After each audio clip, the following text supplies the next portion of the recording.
My name is Dane Wigington. I'm the lead researcher in administration for a website called geoengineeringwatch.org. The purpose of our site is to educate people on the subject of geoengineering, something that too few know about and something that literally holds life on the planet in balance. Geoengineering is weather modification on a global scale. Many refer to this as chemtrails. This aircraft you see spraying right now is a KC-10, and that the nozzles are visible. You see inside the circles, and you can see them shutting on and off in a moment as you watch this tape roll. And the dispute as to whether or not these programs are going on is really a moot point. We have more than enough data. We have actual footage, as you're seeing now, to show that these tankers are indeed spraying at altitude. The materials we see showing up on the ground are the exact materials named in numerous geoengineering patents, as many as 150 patents. So at this point, the notion that these programs are not going on is simply denial. Skies like this, many have grown to think are natural, but they're anything but. And we've seen this for so long now, and it's been ramped up at such a steady pace that people have simply become used to skies like this. Anybody who thinks grid patterns like this are natural should recheck their reality. This is anything but natural. We seldom see blue skies anymore. Skies like this have all too often become the norm. Unfortunately, most people don't even look up. I think at times you could start the sky on fire, nobody would notice. More grid patterns. I mean, these are very symmetrical patterns. It's exactly what geoengineering patents call for: solar obscuration, to block the sun with toxic metal particulates. And unfortunately, with geoengineers, they don't seem to take the consequences into account. The planet is like a giant physics lab for them, and they seem to not be able to look outside that bubble. These are what many of our fir trees look like in the forest now. And in fact, as one of our audience brought in, the fir trees have gone to cone, as you see here, which means they're in a stress response. They think they're going to die. They're trying to preserve their DNA.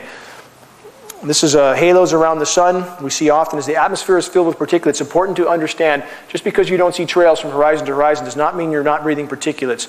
We seldom see blue skies anymore. They're a silvery white color, especially in the mornings or the afternoons. If you look to the east or to the west and you block the sun with something, you can see the air is very silvery white. This is indicative of an atmosphere saturated with particulates. These particulates create drought. This is a very known and not disputed effect of geoengineering. As you saturate the atmosphere with particulates, you diminish rain.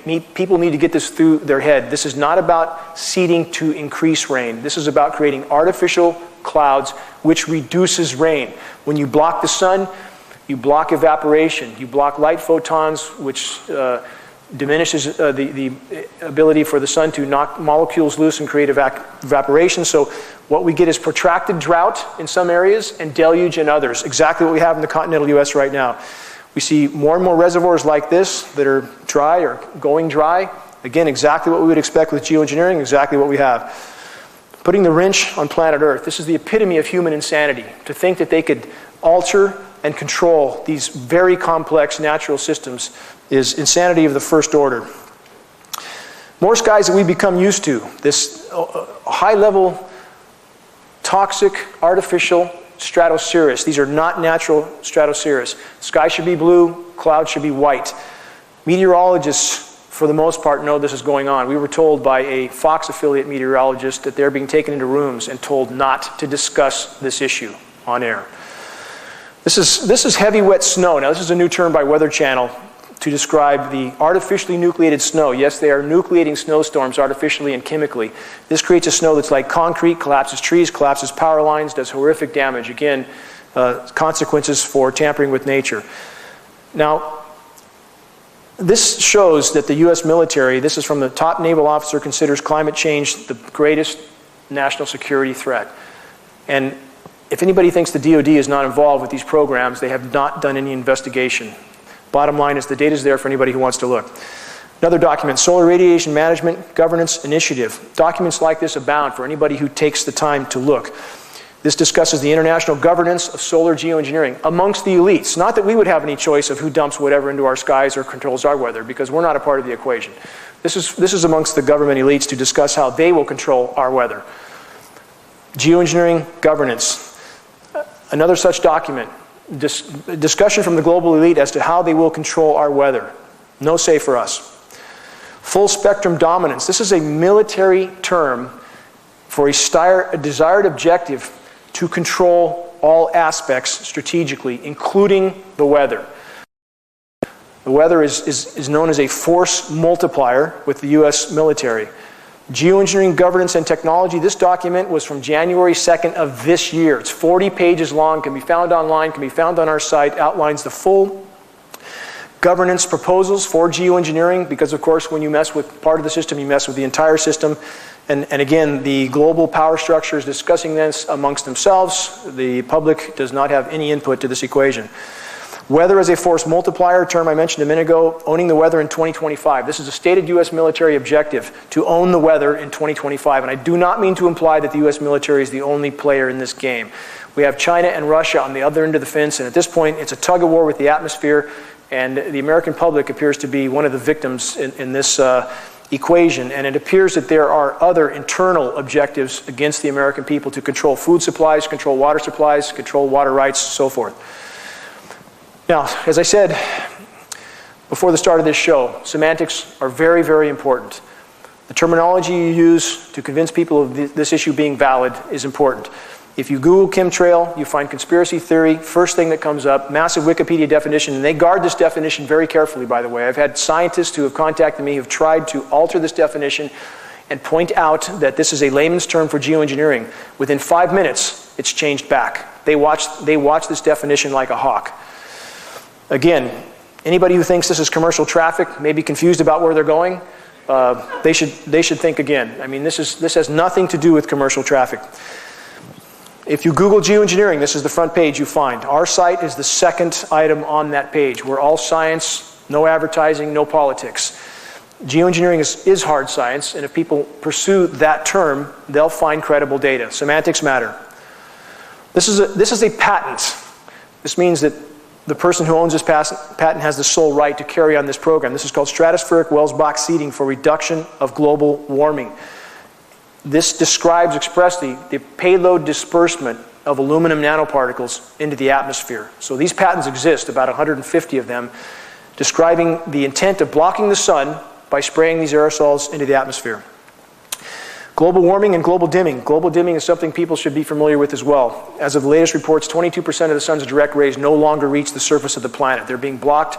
The planet is literally encased in a cocoon of toxic metals. Yes, pollution is a part of this problem, but we believe a small part in comparison to the geoengineering dispersed aerosols. So as they block the sun, the list of consequences is horrific, one of which is vitamin D deficiency, of which 98% of the U.S. population is now deficient in vitamin D. The host of diseases and ailments that ensue from that is horrific, not to mention the fact that we are breathing these particulates. So photosynthesis for plants, another issue. You can't block the source of life on planet Earth without consequence. These are the skies that many have become used to. That is 100% aerosols in that photo. That is not stratocirrus. Scientists seek to legitimize geoengineering while acknowledging its catastrophic effects. Again, the scientists, and many of which I know, are little concerned with the consequences of their experiments. They're just, they look at the planet as a giant physics lab for them to carry out their little operations. Obama's geoengineering program, Poison from the Sky. Obama's science advisor, John Holdren, strong advocate for these programs. The Obama administration, in fact, since he has taken office, these programs have been ramped up yet again. They go back a long way, but they're going for broke now. It appears that they're doubling down on the damage they've already done. It's like Corexit in the Gulf of Mexico. What did they do? Did they try to acknowledge the mess in the Gulf of Mexico, the oil spill? No, they tried to hide it with a chemical disbursement called Corexit, which by some reports made the toxicity in that region 52 times greater, but they don't care. The goal is to hide the damage they've done, hide the crimes already committed. Again, more clearly, unnatural traffic in the air. What are we dealing with? So many people ask this question, why would they do this? If they're doing it to themselves, why would they do it? First and foremost, we're not dealing with sanity. Jack Nicholson puts a good face on that, I think. And we can look back and see that anybody who would detonate 1,800 nuclear bombs on planet Earth, which contaminated all life forms on Earth, is not sane in any way, shape, or form. And the definition of clinical insanity, and we are talking about 4% of the population, by the way, that's psychopathic. They have no consciousness of the comprehension, or no comprehension as to the consequences of their actions, even to themselves. So that's something that must be considered. Has any such testing gone on that we know about? Absolutely. every day there's more data coming out about not other governments alone, but our government testing on its own people, its own soldiers.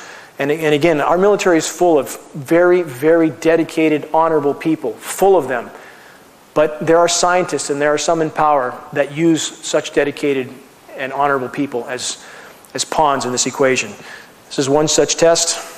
Deadly chemical sprays on American cities. This is well documented. People can find any of this data online.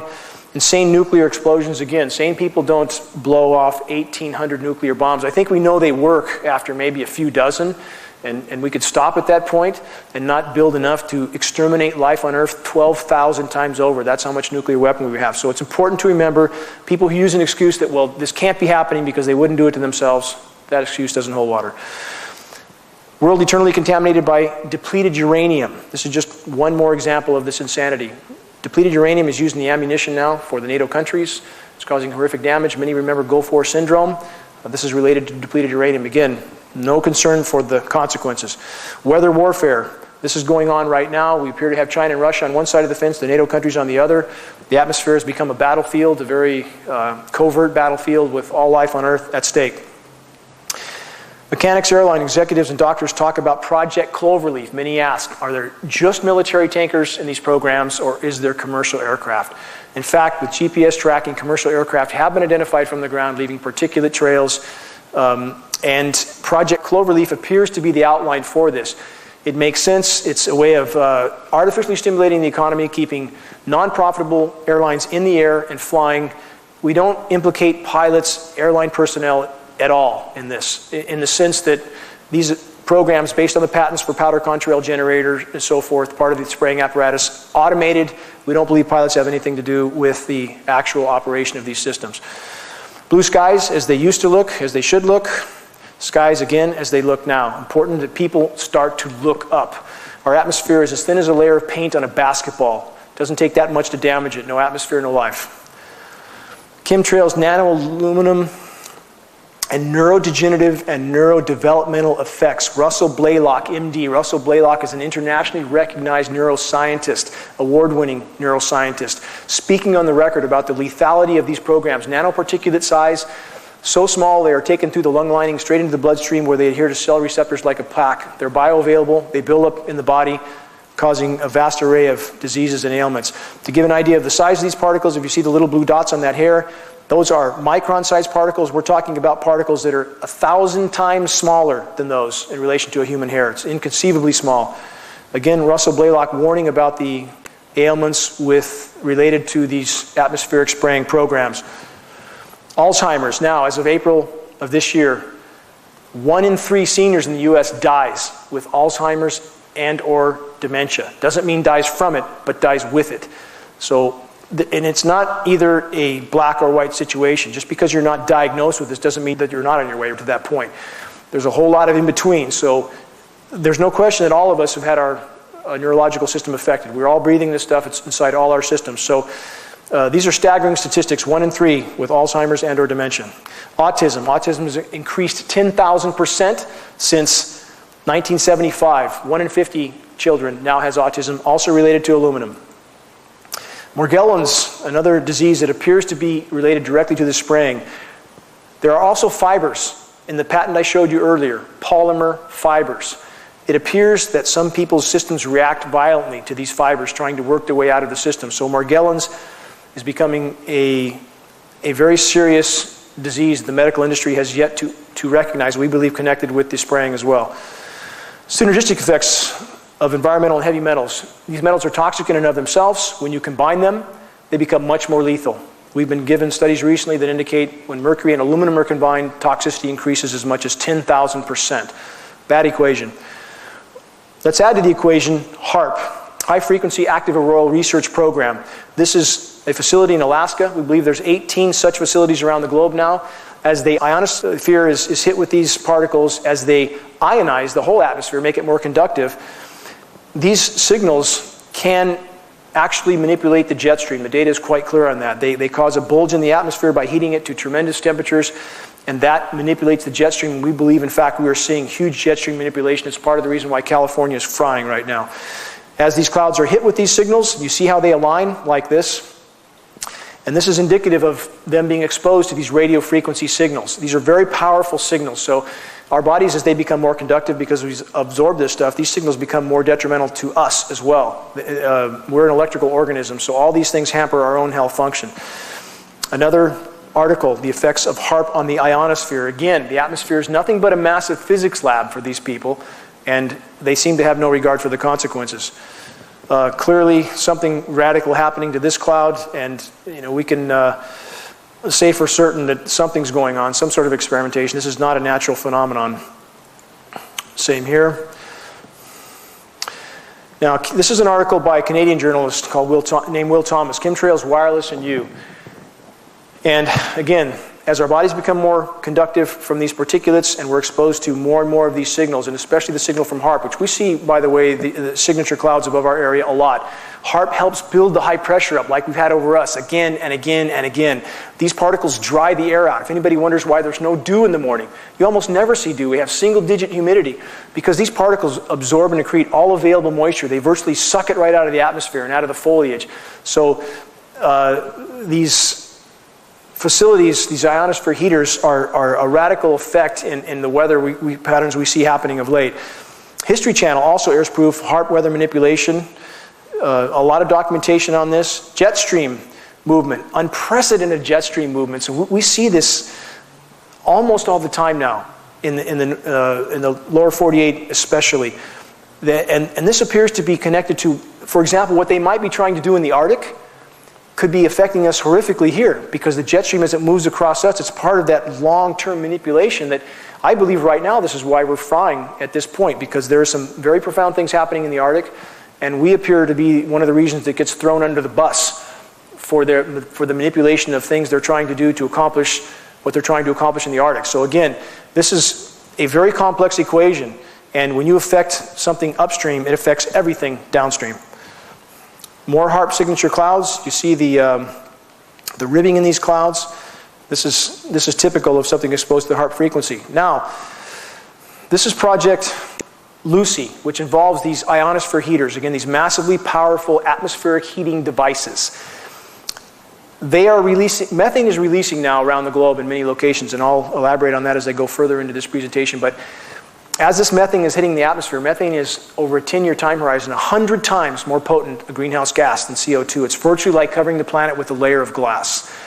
Now, their latest proposal, as the experiment gets worse and worse, as they play weather whack-a-mole, they're now, we believe they're already at this program, to use the ionosphere heaters to nuke the atmosphere in a desperate attempt to try to degrade the methane that is already one of the consequences of the programs they've already been at for 60 years. So the equation just gets worse and worse. And we believe, by the way, they have been at this for about 60 years. We have documents on geoengineeringwatch.org from the NASA archives that show weather modification activity in the US back to the mid-40s.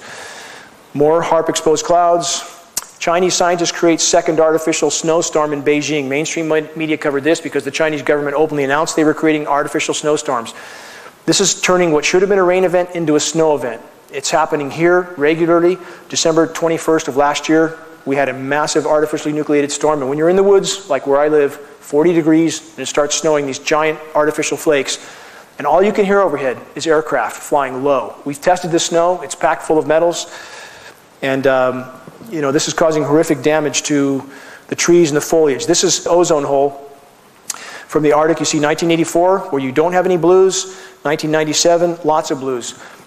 This also is a part of the geoengineering program consequences. As they saturate the atmosphere with these particulates, it causes ozone damage. The science is extremely clear on that. Many have felt how hot the sun feels on their face. If you drive through parking lots in Costco, Walmart, or around Reading, you'll see the south-southwest sides of the trees literally burnt off. This is not natural. And this ozone hole is expanding. They're trying desperately to hide it. Unprecedented ozone hole opens up over Canadian Arctic. More documentation on the ozone problem. Recent changes to Gulf Stream causing widespread gas hydrate destabilization. This is methane hydrates, which are releasing from the seafloor as we speak in multiple places around the globe. As geoengineering has altered the weather patterns, it's altered the rain cycles, it's altered again, as the wind patterns are altered, the ocean currents are altered. That appears to be a causal factor, a major causal factor in triggering methane hydrate release. More wind, more storms. We're seeing that now around the globe.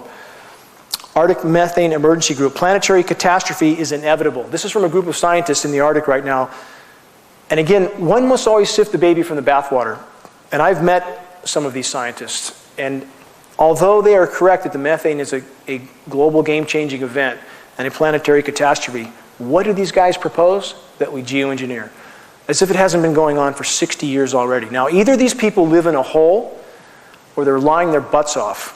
So if this is an attempt to legitimize geoengineering, we don't know for other reasons or aspects, but we know enough about geoengineering to know at this point it is a cure, quote, cure, that is far worse than the disease. The planet has not been allowed to respond. Now, this is another attempt that should show the depth of this issue. White House, this is only 3 weeks old. White House warned on imminent Arctic ice death spiral. We will probably have an ice-free Arctic this year. Many people need to understand this is not about Al Gore. It's not about carbon credits. I do not like Al Gore or his carbon credit scams. But the bottom line is geoengineering has decimated our planet's climate. As the ice disappears, that heats the Arctic Ocean. That releases more methane, more heating, very vicious downward cycle. White House trying desperately to hide this at this point. I don't think they can hide it much longer. This is methane coming from the seafloor. It's burning a hole in the ice. We're seeing this around the globe. This is more methane charts. As you go from the left end of this chart, where you see it's not so dark of colors. This is, I think, in 2008 to 2013. You see much more red. The atmosphere is indeed filling with methane right now. That's like covering the planet with a layer of glass. It is happening. If the planet's not allowed to respond on its own, they are literally blocking the rain, especially from Northern California, the Pacific Northwest. They are blanket spraying the Eastern Pacific. We have the satellite photos to prove it. That shuts off the hydrological cycle. We fry. So again, these guys they're like kids in a sandbox. They're like crazy kids in a sandbox that just want to conduct their experiments till there's nothing left. More methane. Again, the darker colors you see on the right, this is from 2008 to 2011. Much more methane saturation in the atmosphere. As one of the members of the audience brought up, as methane releases from the seafloor, it aerates the water like a bottle of champagne. Ships have no buoyancy. This is in fact what we've seen for many decades in the Bermuda Triangle. As ships go to the bottom fully intact, this is methane fields releasing. But now the fields releasing, for example, in the East Siberian Shelf of the Arctic, are massive in size compared to what's been releasing. And I don't think they can hide this release much longer. And this hopefully will help expose the geoengineering programs. Methane bubbles could sink ships, as we've already discussed.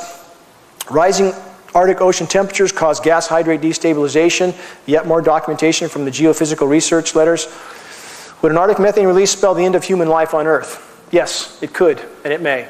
And I'm not trying to strip hope out of this equation. If we could stop geoengineering and the planet could respond on its own, that is our best tack. We know from previous events, paleoclimatic events, from 55 million years ago is the most recent methane mass expulsion. It was a global mass extinction, 70% terrestrial extinction, 95% aquatic extinction. If enough of this methane releases, it's going to be game over. It's one more reason that the planet has to be allowed to respond on its own. These programs have to be stopped. What are climate change feedback loops? As I explained with methane already, this is one of these loops. As the planet is warmed from these programs are exacerbating the warming, no question. As the planet warms and the methane releases, it hits the atmosphere, traps heat. That causes more methane to release, more trapping of heat. This is called the feedback loop, and these feedback loops are triggered right now, and I believe the power structure is literally in a panic. They thought they could play God with the weather, with all of us as part of this experiment, and now they know that you don't get something for nothing in this equation. I believe they're in absolute panic trying to figure out how to put the genie back in the bottle, but it can't be done. What they can do is stop hampering the planet's ability to respond to these problems. This is temperatures, and again, you hear a lot of argument about this. Is the planet warming? Is it cooling? It's too political. This issue is too political. You know, Al Gore is such an incredible idiot that he has caused people to not look at the truth, and his hypocrisy, unbelievable hypocrisy, has really muddied the water. You take geoengineering out of the equation, and people wouldn't be scratching their heads about this. We had a snow event in Amarillo, Texas, May 1st of this year. It was 100 degrees on the ground on May 1st. It snowed on May 2nd. Anybody should know this is absolutely unnatural. This is fully documented. This is on our site. I have all the data from NOAA about this event on our site. Geoengineering is skewing the equation, making people think that things are getting cooler. They are not. So again, this is not about Al Gore, but geoengineering is trapping more heat than it deflects, shredding the ozone layer, stopping the hydrological cycle, killing the boreal forest, poisoning our waters and soils. It is the elephant in the room at this point. Ocean acidification, also a huge factor. Our oceans are being acidified very rapidly at this point. The oceans are virtually on the verge of collapse, and we're seeing fish stocks decline some 94–95%. If the ocean is gone, oxygen content is depleted further. That's the major source of oxygen on planet Earth. Boreal forest, the second source of oxygen. Global oxygen content is indeed plummeting right now. So you can't, again, you can't hamper these systems with the toxic spraying that these guys are doing around the globe and not have biosystems collapse. Are our oceans on the brink of collapse, as we discussed? Yes, they are. These articles are out there for anybody who bothers to look, because certainly our mainstream media wouldn't cover this. They're too busy telling us when the next episode of American Idol's on. Massive fish die-offs. These are occurring around the globe as we speak. Yet more. And more. And half of Southern California sea lion pups have died this winter. Many people don't know about this. There's thousands of them dying washing up at the beach. They simply have nothing to eat. Although radiation from Fukushima has been implicated in some of this, much of the rest is just simply a lack of food. And these events will not be hidden much longer. That's why I have no hesitation discussing them, and people can call me alarmist, they can call me whatever they want. This is happening now. You are here. This is ice decline. Although people have referred to modeling for the climate scientists, and I use the word loosely. I mean, our quote-unquote scientists are often very disconnected from reality. They're paid to say what they say. That's true. But in fact, if we have an ice-free Arctic this year, and all indication is we may. If it's not this year, it'll be next year. That's about 100 years ahead of modeling. So yes, the modeling's wrong, but it's far short of how bad it really is, and geoengineering is fueling that fire. Arctic ice death spiral. Again, the innermost ring is the mass for the Arctic ice right now. It is 19% of what it was 30 years ago. And once the ice is gone, the ocean will heat very quickly, methane will release faster, and the temperatures we've seen rising. We know we're going to be 113 here in our area tomorrow. I mean, these are record-breaking, record-shattering temperatures. We're going to see a lot more of this if the planet's not allowed to respond. And based on all available data, by the way, from an event 5 million years ago in Earth's history called the Pliocene Epoch, as there's more carbon in the atmosphere, there's normally more rain. The planet responds. The boreal forests thrive. They're not killed with these toxic particulates as the sun's blocked and the rain's blocked. And so we would have more lush conditions right now if they weren't spraying. There's other implications that aren't all positive, but the bottom line is, how do you fly 1,000 jets or more around the planet every day dumping these toxic particulates and think you're going to do anything but harm? This is another graph on Arctic ice mass. You see it's going straight down. What the hell is happening to the Arctic sea ice? Geoengineering is happening, and it's making the situation worse by the day overall. They can, I want to stress this, geoengineering can and does create very significant short-term cooling events. It absolutely can and does. By the time you divert the jet stream, pump cold air south, artificially chemically ice nucleate, which is like throwing ice cubes into your swamp cooler, that's how you go from 100 degrees to snow in one day, as we saw in Amarillo, Texas. It can create these short-term cooling events, which are very confusing to people. How does it snow in June? Or they see these things on the news with the Weather Channel hypes up. But at the cost of a much worsened long-term warming. That's the price that's paid with geoengineering. New concerns about the climate change in the boreal forest. Our forests are dying. Latest report I saw from boreal forest in Alaska, 30% mortality. Anybody who says the trees are not dying, and some of our local biologists will say this, everything's fine, nothing's wrong. Drag them out in the forest and let them look at our trees. Manzanita's even dying. You ever try to kill a manzanita? It's dying everywhere. It's flashing out dead. 10-foot high plants are flashing out dead. They cannot take the bioavailable aluminum in the soil. They cannot take the increased UV. They've taken all they can handle, and now they're dying. Fir trees are dying everywhere, as I said, and I think this year will be absolutely cataclysmic. When you block the rain, those who moved here probably love the forest. When you block the rain and you alter photosynthesis and you load the soils with bioavailable aluminum, the trees begin to die. Now you coat them with an incendiary dust. These metals are an incendiary dust. Now let's add dry lightning.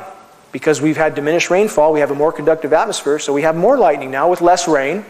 Cataclysmic for the forest, and in fact, on forest fires, more dead trees, as we see here, What's killing the great forests of the American West? I just described that. Many people don't even know our forests are in sharp decline. They're in very, very sharp decline. And I think this year may be cataclysmic as far as the fires go. To reiterate how much metal's in our soils, this is a graph that, as it escalates toward the right, this is the amount of toxic heavy metals in our rivers and lakes adding up over the last 20 or so years. It's adding up exponentially, and it's the big elephant in the room. People ask, well, why aren't the agencies discussing this? Why isn't EPA screaming their lungs off about this? Because the system's been rigged for them not to. I've been in high-level EPA meetings in Sacramento. 5 top EPA people, arranged by a congressional rep, told to my face, the system's rigged. They're mandated to test for combustion particulates only. They don't care what else is in their samples. It goes out the window. They quit testing for aluminum in the water in 2002. Now the runoff test with Fish and Game, which I communicated with 2 weeks ago, has made it clear that although they have to test for 130 elements, and anybody who puts runoff into the systems, guess what? They don't have to test for aluminum anymore. The system is rigged not to show these particulates. Who else profits from this? Chemtrails and Monsanto's new aluminum resistance gene. We have the disaster capitalist. Monsanto is now going to save the day, apparently, with their drought-resistant, aluminum-resistant seeds. If you talk to people in Shasta County or anywhere around the country, most of them will say they're having great difficulty growing anything. The soils have been sterilized, fungus is taking over. It's just like in the human body. When you kill all the good microbes, funguses take over. Same is happening in the environment right now. Geoengineers pulled off toxic cool down. This is another article reiterating what I mentioned earlier. This is why this issue is so confusing for people when they have a very cold event somewhere and people think, well, gee, you know, nothing's wrong with the climate. You take geoengineering out of the equation, it'll be quite clear to all of us how much damage they have done to the climate. Protracted drought everywhere. Africa appears to be one area where a lot of experimentation has gone on over a lot of years. And now there's U.S. boots on the ground in 150 countries around the globe. And it appears to us, who have examined this issue in earnest, that countries are droughted out and literally brought to their knees. And then they allow a U.S. presence in those countries, and it appears to be related to resources. So we can't prove this. No, we can't prove this. It's like the 50-year chain smoker who dies of cancer, lung cancer. You can't prove that the smoking killed him. But we can say the dots damn sure connect, and it appears geoengineering is being used as a weapon around the globe right now, not just by us. I don't mean to just implicate the U.S. We believe Russia and China are actively involved as well. This is off our coast. This involves us. If you look at those trails, unless those planes, again, were damn confused about where they were flying and doing loops at the bottom, they blanket spray off our coast every day. This blocks the hydrological cycle. If anybody wonders why the rain is always late, always less, where I live in Shasta County, I'm almost 200 inches of rain short for the last 7 years. 200. The storms always drop less than they say, with very few exceptions, the occasional deluge. And we see sat photos like this every day. They're blanket spraying the entire Eastern Pacific. That simply blocks our water, period. Geoengineering and global drought. The planet is warmer. We should have more rain. The laws of physics state this very clearly. 7% more moisture for every degree of warming. We have less. How can that be? Geoengineering is the only explanation. Back to global dimming. They are literally encasing the planet in this toxic cloud of aluminum. Okay, this relates to us as well. If you look at this map, the darker red colors are on the top map. That's above average temperatures. On the bottom map where you see the B in the dark colors, that's below normal rainfall. This is typical for California in recent years. As the storms come through, they aerosolize them. They create clouds, but not much rain falls. So we have actually cooler zones during much of the time along the western coast, not lately. The experimentation appears to change, and we have below normal rainfall. And that's because as they aerosolize those clouds, they migrate that moisture, okay? It doesn't fall on us. It migrates somewhere else. And let's see what we see happening with that. The U.S. Drought Monitor. So what do we see? And this map's a little dated, but the current map is almost the same. We see a line from north to south about in the center part of the country. On one side of that line, you have extreme drought. The other side, you have extreme flooding. And this is exactly what we'd expect with geoengineering. It causes drought and deluge. You migrate water from one place to another in a very haphazard way. You throw the whole system out of balance. And this is what we have now. And if we continue on this track, this is what the North State will look like, along with much of the rest of the western U.S. High-stakes fight over water rights. I think we've seen this before. You create the disaster, and you use that as the premise by which you acquire rights, right? We've seen that before, even with the Patriot Act and things like that. Water rights are being very actively pursued by the federal government around the western U.S., and we believe this is a part of this equation. This is a multi-layered onion. I'm not trying to pin it on just this or that, but there appears to be many things that they are trying to accomplish and putting life on Earth at risk in the process. Chemtrails have increased electrical conductivity in the atmosphere from 3 to 20 times. This is increasing lightning, as we stated. We see a lot more lightning, a lot less rain now, a lot more fires. Inside insurance, lightning strikes on the increase. Climate Emergency Institute disregards atmospheric oxygen. As you see the bottom of the graph as it heads toward the right, that indicates rapidly depleting global oxygen content. No oxygen, no life on Earth. I think we all are clear on this, and it is decreasing rapidly. When you acidify the oceans from the methane release, when you poison the boreal forests and you burn the boreal forests, the Earth's oxygen-making capacity is greatly diminished. And the less oxygen we have, the more physical ailments we'll have, period. More fish die off. We see that happening, again, around the globe. Oxygen depletion, the next great environmental scare. As we indicated, a lot of science available on this for those who choose to look. U.S. wildfires, as we discussed, rapidly on the increase. Last year, Siberia lost 100 million acres of forest, 100 million. The U.S. lost about 11 million. And this year, again, could be absolutely cataclysmic. We are in uncharted waters in the Pacific Northwest now, in California. We have record low fuel moistures, record high temperatures, and it looks like the scheduled weather, and I use that term specifically, the scheduled weather for us is much more of the same. So we could be in for quite the ride this year. Now, what's this doing to species? This is biodiversity plummeting. Species extinction rates are going through the roof. Would media, you think they would talk about this instead of grabbing some drama out of a hat every week to entertain us while the house is literally burning down? Species diversity is plummeting. Species extinction rates, you see the graph going straight up. Based on the latest figures, we're losing some 200 species a day. 200 a day. And people say, well, things have always gone extinct. Yes, they have, but not at that rate.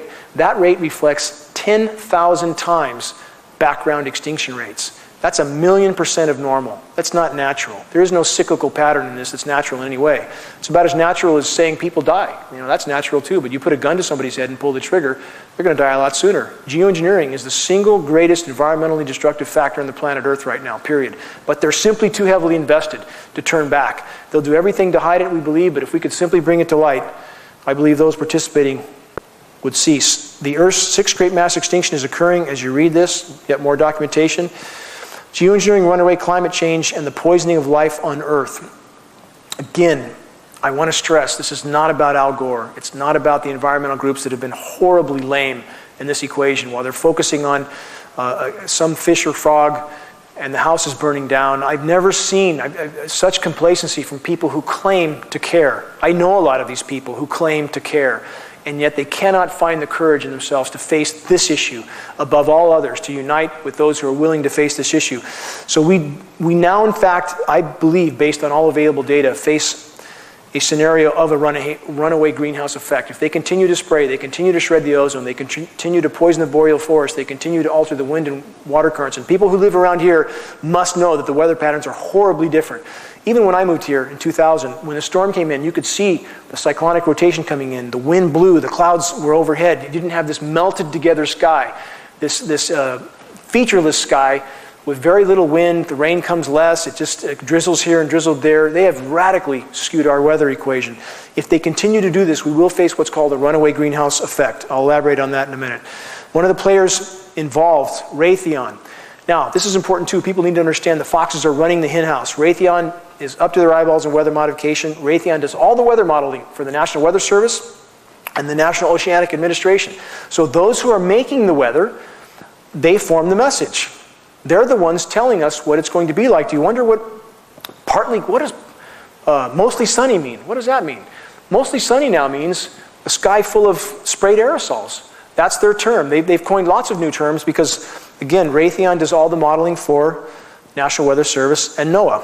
Lockheed Martin, by the way, does all the modeling for the FAA. Now, let's put the Rothschilds into the equation. I realize this sounds very conspiratorial, but in fact, they do own the major weather disseminating agencies, Weather Channel, Weather Underground, Weather Central. So here we have players that are up to their eyeballs behind the scenes in the global geoengineering operations, also controlling the message. That's why Weather Channel now has terms like, the rain is going to change over to snow. Well, since when did rain just change over to snow without orographic enhancement? It means moving over mountains, or without colliding with the cold air mass. Why would rain change over to snow at 45 degrees? Because it's being chemically nucleated. We have the patents for this process. We know what's going on. We've tested the snow. The Chinese admitted they were doing it. So they have all these terms now to make people go back to sleep and think it's normal. They call it heavy wet snow again, this concrete snow that destroys everything. And so that's why it's frequently to have these events like I mentioned in Amarillo, Texas. 100 degrees one day, snow the next. People should know this is not natural weather cyclical patterns. Again, more Rothschild's ownership, Rothschild's in the geoengineering empire. U.S. military explores geoengineering, which we know that they have for many, many years. There's too many journalists now, especially of late, they're writing books and doing articles describing everything we see, everything. The intention to disperse these aerosols at altitude using aircraft, and yet nobody admits to the elephant in the room. This is the king has no clothes scenario, but we think they can't hide it much longer. Systemic denial of geoengineering continues in spite of the mountain of evidence. This is what we see with mainstream media. Good old Al Gore. Matt Lauer exposes Al Gore's hypocrisy. I think we know enough about Al Gore to know where he fits in this equation, but I want to stress, you got to get him out of the equation. This is about real damage being done on the ground. Climate has been horrifically damaged by geoengineering alone.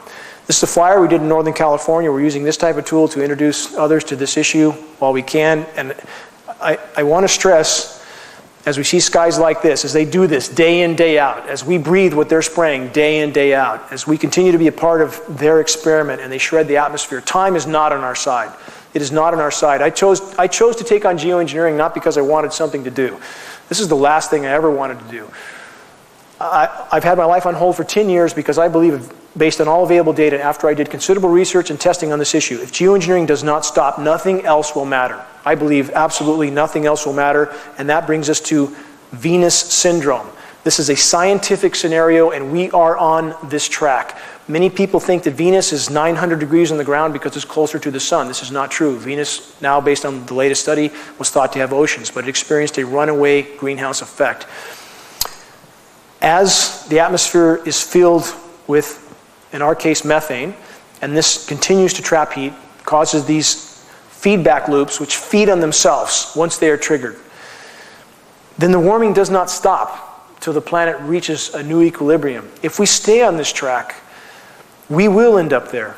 And this is not a linear equation. I want to stress that. We can't look back and say, well, civilization's gone on 200 years, so at this particular trajectory, it'll take another 100 years for this to happen. This is a non-linear equation. It is happening at blinding speed right now. I believe even in the coming months and 2 or 3 years, I think that the effects that we will see based on what's already been triggered can't be hidden, and the cataclysmic nature of these effects will become evident. It's imperative that we let the planet respond. The planet must be allowed to respond on its own. No one has the right to play God with the weather, and we will all bear the consequences of this. So Venus is as warm as it is. The whole premise of geoengineering is to block the sun, to create a greater albedo for the planet. Albedo means reflectivity. Venus has 2.5 times the reflectivity of Earth. It absorbs less sun than Earth. And yet Venus is 900 degrees on the ground because of its greenhouse effect. So again, it's imperative that we stop geoengineering, stop hampering the planet's ability to try to compensate for damages done. This is our site, Geoengineering Watch. There's only a couple of us that really do this, but there's more and more starting to help now. All of us can contribute to this greatly, and this is how you do it. From your own home computer, if you locate groups, organizations, and individuals that would care, if they had a clue. So many people don't have a clue about this issue. And you get credible data. You send them that data. Send them some credible documentation and files. Plead with them to examine this. And I mean groups like Alzheimer's groups, autism groups, the ADD groups, forestry groups, fishing groups. All of these groups are affected. If you send them credible data, send them a flaming arrow. As people take notice of the climate unraveling, and it is unraveling, geoengineering is fueling that fire, those flaming arrows will catch. Many of them will catch. If you arm yourself with flyers, for example, to pass out, and we have a lot of credible flyers, you can download them off geoengineeringwatch.org for free, and if you pass those out, it does a lot more good than running out in the street, ranting and pointing at the sky. I believe this, that if we could bring this to the light of day, if we could make mainstream media cover this, if we could get critical mass of awareness, enough people who participate and make these programs possible would refuse. I have been contacted by scientists from 4 major universities in previous months: Stanford, Duke, Harvard, UC of Florida. A scientist from Stanford, Stanford's definitely involved with these programs, has told me that there are people on the inside participating in this research that now are pulling back. They're refusing to because they realize the cataclysm it's causing. And I believe enough people, especially from the US military, who we have incredibly dedicated, honorable people in the US military that are being told this is something they need to do, they must do, for the good of the planet. When they realize what this is doing to the planet their countrymen rely on, their children rely on, I believe those honorable men and women will pull back, that they will certainly be on our side. We simply need to bring this to light. If we could bring it to light, it would change our equation radically for the better. That's my goal. That's why I'm here. That's my mission. Thank you very much for attending, and I appreciate all of your efforts toward this goal. Thank you.